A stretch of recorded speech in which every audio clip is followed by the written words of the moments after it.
As a person আমি যদি বলি আমি সবসময় অপূর্ব ভাইকে এগিয়ে রাখবো। নিশো ভাই খুবই স্পেশাল একজন মানুষ। আমি সরি অপূর্ব ভাই, আমি অবশ্যই নিশো ভাইকে এগিয়ে রাখবো। উনি শিল্পী, ভিতর থেকে উনি শিল্পী। নিশো ভাইয়া হচ্ছে নিশো ভাই আর আমার জন্মদিন সেম ডেটে, দো আমার মনে হয় না আমাদের দুজনের মধ্যে কোনো সিমিলারিটিস আছে। আমি খুবই অ্যাভারেজ, নিশো ভাইয়া খুবই স্পেশাল একজন মানুষ অ্যান্ড দুর্দান্ত একজন অভিনেতা, এটাতে বলার কোনো অপেক্ষা রাখে না। আর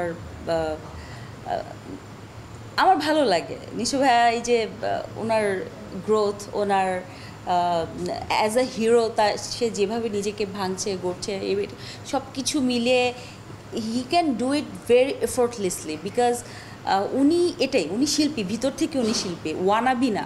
মানে ওয়ানাবি থাকে না যে হ্যাঁ ওকে একটা প্রিটেন্ড করে থাকা, বাট এটা অ্যাজ অ্যান আর্টিস্ট সে এটাই অথেন্টিক, এই আর্টিস্টটাই। ওনাকে হয়তো বা ফলো করে অনেকে অনেক কিছু নেয় ওনার কাছ থেকে, কিন্তু এটাই হচ্ছে বিষয়।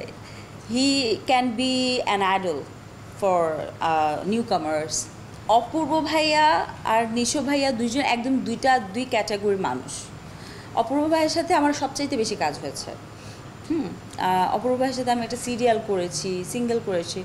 আর অপূর্ব একজন মানুষ। ওনার সাথে আসলে অ্যাজ আ পার্সন আমি যদি বলি আমি সবসময় অপূর্ব ভাইকে এগিয়ে রাখবো সেই জায়গা থেকে। বাট অ্যাজ আ পারফর্মার আমি সরি অপূর্ব ভাই, আমি অবশ্যই নিশো ভাইকে এগিয়ে রাখবো। বাট দুইজন দুই দিকে দুই জনরাতে বেশ ভালো। রোমান্টিক হিরো হিসেবে অপূর্ব ভাইকে বিট করতে পারবে এটা আসলে রেয়ার।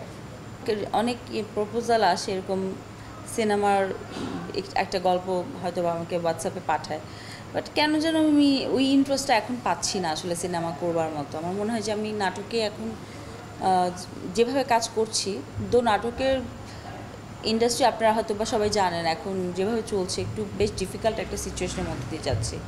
হোপফুলি ঝামেলা সব কিছু ঠিক হয়ে যাবে। দেশে দেশে সবার সাথে দ্য নিউজ।